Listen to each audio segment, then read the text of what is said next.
तो भारत ने खुद ही बुलेट ट्रेन बनाने की शुरुआत क्या कर दी। अब तो जापान की कंपनियां भारत से बुलेट ट्रेन के प्रोजेक्ट को लेने के लिए हाथ फैला रही हैं।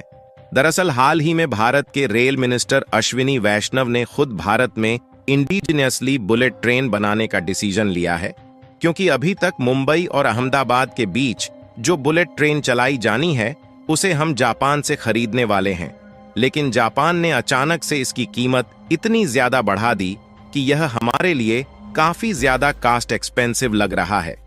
लेकिन जापान की बुलेट ट्रेन बनाने वाली कंपनियों के द्वारा इसकी कीमत को भारत के लिए महंगा करना उन पर कितना भारी पड़ सकता था, शायद जापान ने यह सोचा भी नहीं था।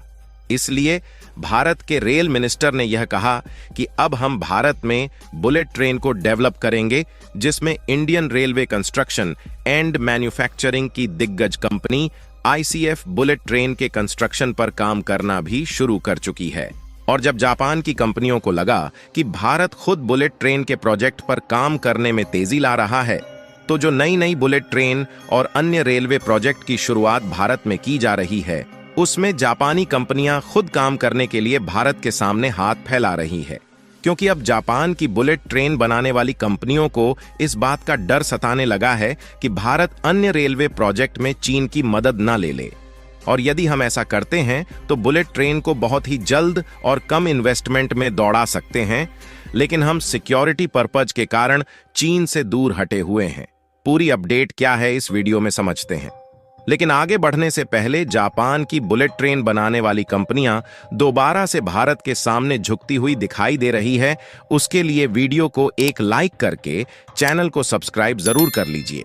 क्योंकि यह आपके लिए 1 सेकंड का काम है, लेकिन इससे हमारी काफी बड़ी मदद होती है। दरअसल भारत ने साल 2019 में बुलेट ट्रेन दौड़ाने का सपना देखा था और उस समय यह डिसीजन लिया गया था कि साल 2026 तक मुंबई और अहमदाबाद के बीच हाई स्पीड रेल प्रोजेक्ट को तैयार कर लिया जाएगा, जिसमें 250 किलोमीटर प्रति घंटे की रफ्तार से बुलेट ट्रेन दौड़ाई जाएगी, ताकि मुंबई और अहमदाबाद के बीच जो यात्रा का समय है वह लगभग आधा हो सके। लेकिन इस प्रोजेक्ट पर जिस तरीके से काम चल रहा है, यह प्रोजेक्ट कुछ ज्यादा ही डिले हो चुका है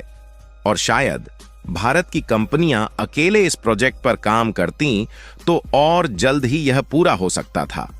लेकिन हमारे पास बुलेट ट्रेन बनाने की टेक्नोलॉजी ना होने के कारण हमने इसमें जापान की मदद ली, जिसमें मुंबई और अहमदाबाद के बीच जो बुलेट ट्रेन के लिए कॉरिडोर बनाया जा रहा है, इसमें पूरी तरीके से जापान की टेक्नोलॉजी का इस्तेमाल किया जा रहा है। लेकिन फर्क इतना है कि जापान की टेक्नोलॉजी तो जरूर इस्तेमाल हो रही है, लेकिन इसमें काम भारत की कंपनियां ही कर रही हैं और बुलेट ट्रेन के लिए जो इन्वेस्टमेंट है वह भी भारत की तरफ से की जा रही है। यानी कि एक तरीके से देखा जाए तो यह एक हाई रेल प्रोजेक्ट है, जिसमें भारत की ICF और जापानी कंपनियां मिलकर इस हाई स्पीड रेल कॉरिडोर का सेटअप कर रही हैं। अच्छी बात यह है, इसका लगभग 80% काम पूरा हो चुका है और मुंबई अहमदाबाद के इस रूट पर जिस बुलेट ट्रेन को चलाया जाएगा उसकी स्पीड लगभग 250 किलोमीटर प्रति घंटे की रहने वाली है। लेकिन जापानी कंपनियां भारत की मजबूरी का फायदा उठाकर इसके लिए कुछ ज्यादा ही कीमत वसूलने की कोशिश कर रही हैं और जापान की बुलेट ट्रेन बनाने वाली कंपनी हिताची और कावासाकी का कहना है कि एक बुलेट ट्रेन के लिए इंडियन रेलवे से 460 करोड़ रुपए लेंगे,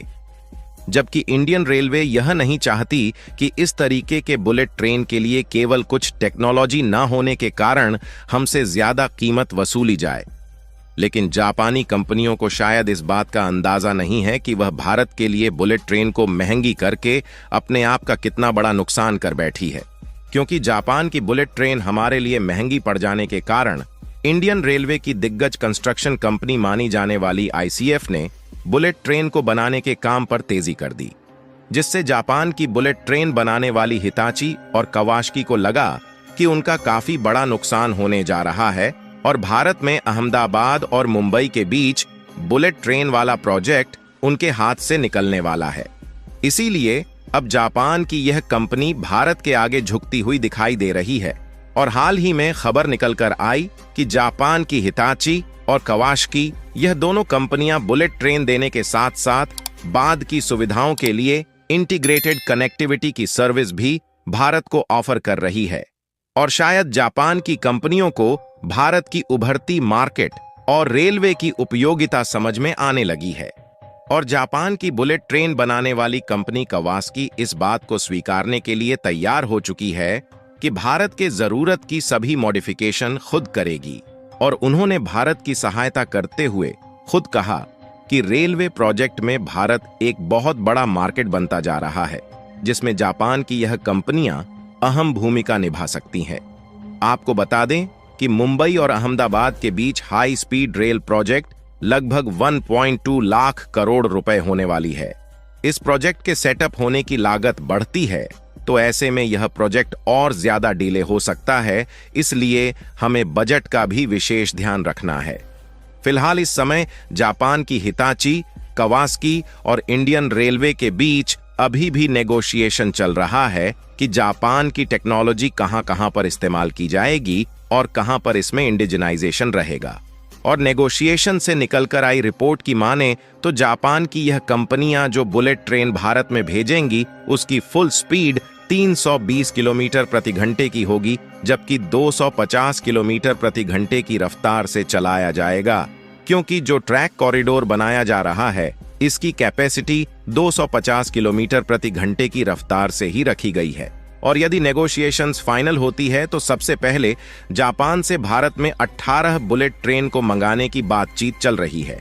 और इन सभी ट्रेन की जो हाईएस्ट स्पीड कैपेसिटी होगी वह 320 किलोमीटर प्रति घंटे होने वाली है।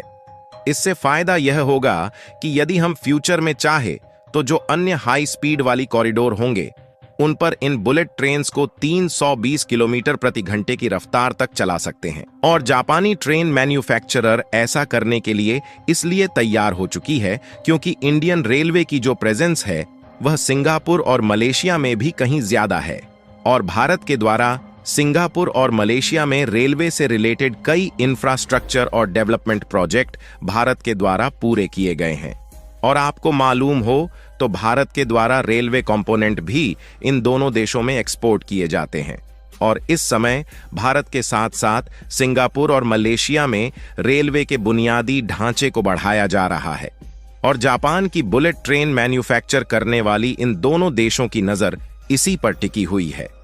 और इसी की होड़ जापान की यह कंपनी मुंबई और अहमदाबाद के बीच हाई स्पीड रेल प्रोजेक्ट को छोड़ना नहीं चाहती। और आपको जानकर हैरानी हो सकती है कि भारत के द्वारा हर साल 20,000 करोड़ रुपए का रेलवे कंपोनेंट दूसरे देशों में एक्सपोर्ट किया जाता है, जिसके खातिर सिंगापुर और मलेशिया भी एक बहुत बड़े इंपोर्टर बने हुए हैं।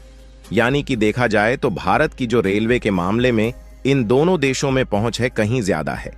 और ऐसे में जापान को यदि इन दोनों देशों में रेलवे के मामले में पैर पसारना है तो भारत के साथ रेलवे प्रोजेक्ट में पकड़ बनाए रखना काफी ज्यादा जरूरी है। बाकी आपको क्या लगता है कि मुंबई और अहमदाबाद के बीच हाई रेल प्रोजेक्ट कब तक कंप्लीट हो जाएगा? अपनी राय कमेंट में जरूर बताएं और इस वीडियो को एक लाइक करके अपने मित्रों तक शेयर जरूर करें ताकि उन्हें भी जानकारी मिल सके। इसी तरह और भी नॉलेजेबल वीडियो देखने के लिए चैनल को सब्सक्राइब करके बेल आइकन को ऑल पर जरूर सेलेक्ट करें। जय श्री राम।